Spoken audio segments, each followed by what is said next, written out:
Call this meeting to order, and if any member of council has a pecuniary conflict of interest, I would ask that you declare it now or at the time. Seeing none, confidential business, we have a matter that we will be going in to deal with later at the end of this meeting. Listed here, and there's no consent agenda, no minutes.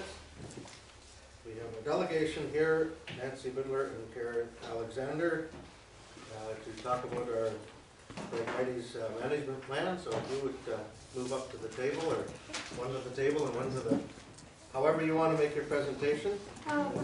Welcome to the meeting. Well, we need to get the PowerPoint up first of all.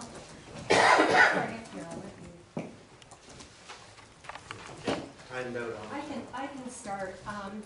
First of all, Mayor Weaver and members of council and staff, want to thank you for letting us come today and do a progress report on the work that we've been doing in Lambton Shores over the past year and a half. Before I begin, though, I'd like to recognize a few people with me. In addition to Karen from the Lake Huron Center for Coastal Conservation, Dr. Gilbert, Janice Gilbert is with us today, Joe Crossway from the Nature Conservancy. We have members of our committee, as well as residents from the shoreline to the west of Kettle Point and Port Franks. So, what I would like to do, first of all, is just mention or go over the agenda. I'm going to speak for a few moments, just giving some updates and successes, and then I'm going to turn the presentation over to Karen. So I'm going to start with the fall. This past fall, I'll start up in Grand Bend. We were able to get the work started in Grand Bend. It's now being monitored by a group of wonderful people in the Grand Bend area, and we will be maintaining the work that has been done there. There was only one area that we were not able to begin. In Port Franks, we completed the work both sides of the Sauble River to the bridge on Highway 21. We were with our partners. I have to mention the partners that were involved in the Port Franks project. We were also able to complete the work along around Sunfish Bay and both sides of Mud Creek up to the beach and starting at the bridge on Outer Drive. We were able to complete the ditches in Port Franks. All of the ditches have been sprayed in Port Franks. The only area, unfortunately, that we were not able to get to was the Nature Conservancy property, and there just weather didn't cooperate, and we had some very busy beavers, and they backed up, they made some dams, and so the Phragmites was in standing water and we couldn't spray. But we're very fortunate because we have a 5-year permit. So next year it will be given priority, and we will be monitoring the Nature Conservancy land very carefully. So that is what has been happening in Port Franks. Here, these are just some pictures of the work in Port Franks, and I have to mention it has been such a community-driven effort. The previous slide, the barge that we have, we were able to get from the residents in Armstrong East and West, and they, because we were able to get across to the island and do the shoreline. And this is just a picture of from the top of the Argo spraying down onto the Phragmites on the island in the river. So, our activities that we're still involved with. We had the information session in Thetford, and it was quite successful in September.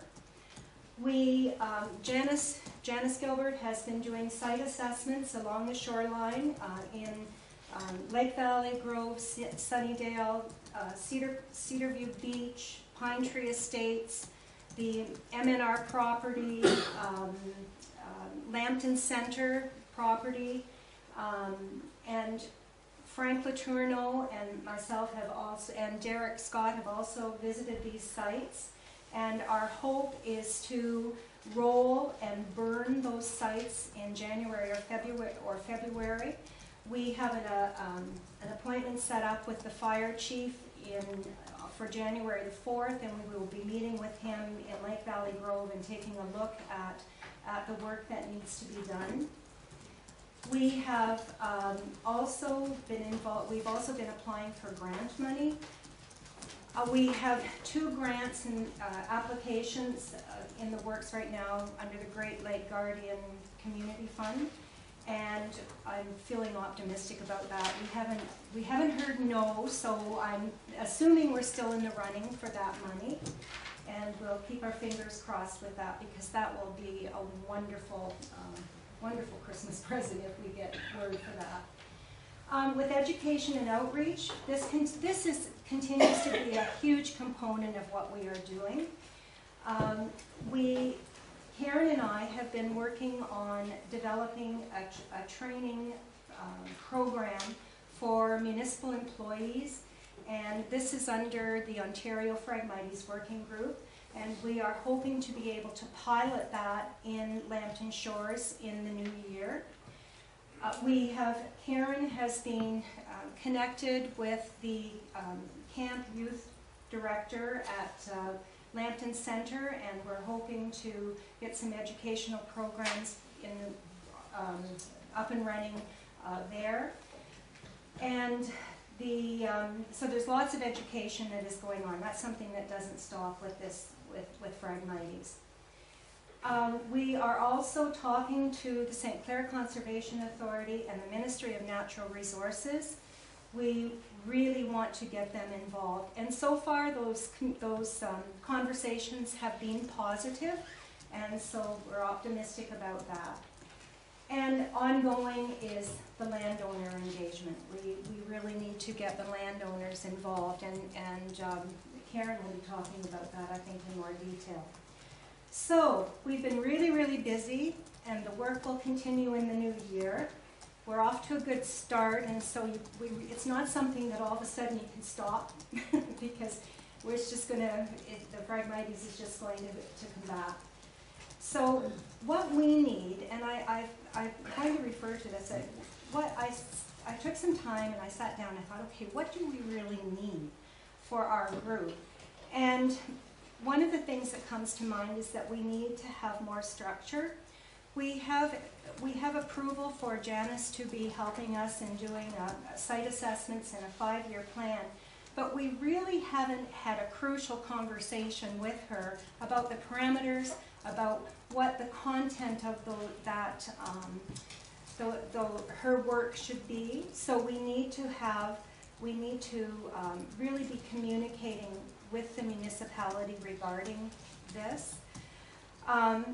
We need to have someone to communicate to the public and to provide information to the public from the municipality. So we need a municipal staff person who can help us along the way. And we also need to start looking at the spread vectors, the ditches and the drains, and the farmers' fields and all of those other things. So that's something we have to be thinking about as well. So we have an opportunity here, and I'm just going to mention that, and I'm sure you've seen it, actually I think it's included in your package. I copied the article that was in the Lakeshore Advance last week, and it was from the county meeting, and in that, County Warden Steve Arnold mentions taking a section of the county and a couple of 100 kilometers and doing something. Take Lambton Shores, he said Warwick too, but I'm not going to say Warwick. So take Lambton Shores and just do it. Just show them that what we're doing here and see if it works. And I want to pick up on that because this morning Brent and Janice and myself met with Jason Cole and Rob, and I'm sorry I forget his last name, from the county, and we had a wonderful meeting, and I think it was very productive, and we are hoping to put together some sort of a collaborative effort and